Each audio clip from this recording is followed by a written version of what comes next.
Hola, mi nombre es Marco Rodríguez, mi carnet es el 2019-1630-31, estoy estudiando Ingeniería Mecatrónica y actualmente estoy llevando el curso de Estática. Y en el presente video voy a presentar mi proyecto de Estática.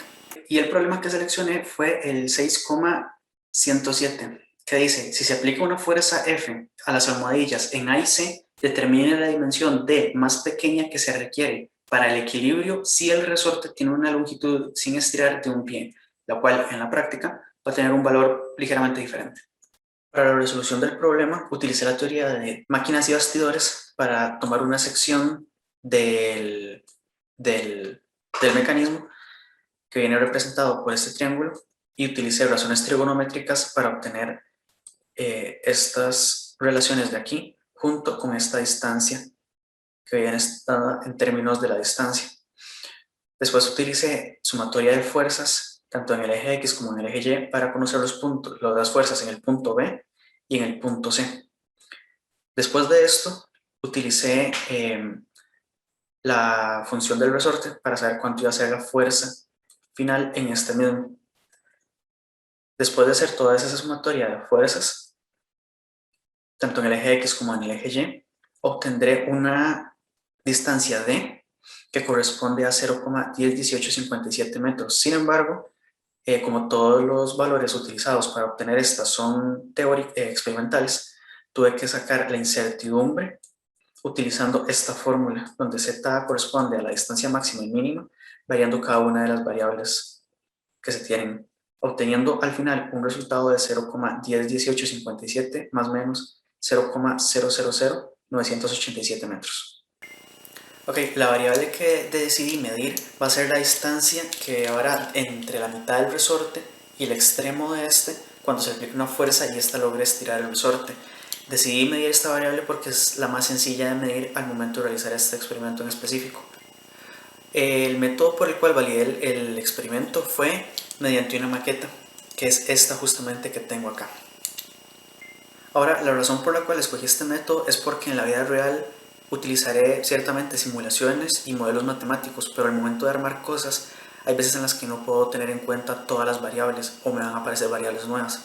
Entonces realicé una maqueta esperando que el proyecto fuera un poco retador en el sentido de que aparecieran cosas que tuviera que resolver en el momento.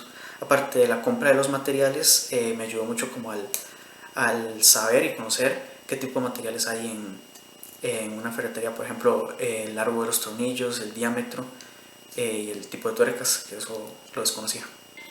Para armar la maqueta, lo que hice fue comprar unos tubos de PVC, un resorte, unas tuercas, arandelas y tornillos para poder armarlo.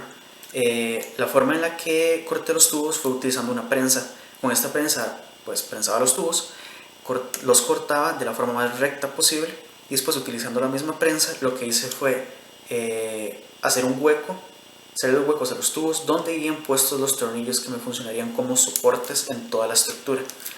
Después de esto, para que la estructura quedara sólida y no me quedaran fricciones extra, lo que hice fue poner un par de tuercas, y socarlas entre ellas. De esta forma los tubos me iban a quedar suaves y no se iban a zafar. Ahora, para medir la constante del resorte, lo que utilicé fueron un juego de pesas, las cuales pues tomé sus datos con una balanza eléctrica, digital, y con esto lo que hice fue medir la constante de cada resorte, como se puede ver en las imágenes. Para medir la distancia D como tal, lo que hice fue poner una pesa sobre el mecanismo y dejarla y soltarla hasta que el sistema se equilibrara. Y si funcionó todo respecto a la teoría, puesto que me dio un error del 0,14%. Por lo tanto, puedo decir que funciona y a la perfección. Respecto a las tablas obtenidas, aquí tengo la que utilicé para conseguir la constante del resorte. Aquí lo que hice fue medir 10 masas diferentes, obtuve su peso con una balanza digital, obtuve el desplazamiento generado al colgar cada una de las masas sobre el resorte, y aquí tengo todas las constantes obtenidas y el promedio de todas las masas, todas las constantes, perdón. Después, el objeto utilizado, poniendo un objeto sobre el mecanismo de 3,92 kilogramos, obtuve el peso de dicha masa, calculé el desplazamiento generado y por último obtuve la medida D generada por este peso sobre la masa.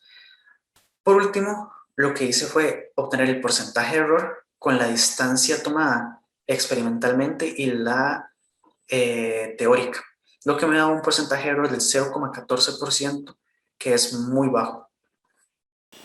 Como conclusión, puedo decir que el proyecto fue un éxito teniendo un porcentaje de error del 0,14%. El porcentaje de error igualmente se puede justificar, como lo hice anteriormente, por razones físicas como fricciones que no se toman en cuenta en los cálculos teóricos. También esto se debe a las mediciones que tomé, como son prácticas, se hacen con materiales que tienen su propia incertidumbre. Sin embargo, aunque haya sido una cinta métrica con una incertidumbre realmente alta, una buena aplicación una buena metodología puede hacer que el proyecto sea un éxito. Y el proyecto también me gustó mucho hacerlo. Entonces, muchísimas gracias por ver el video.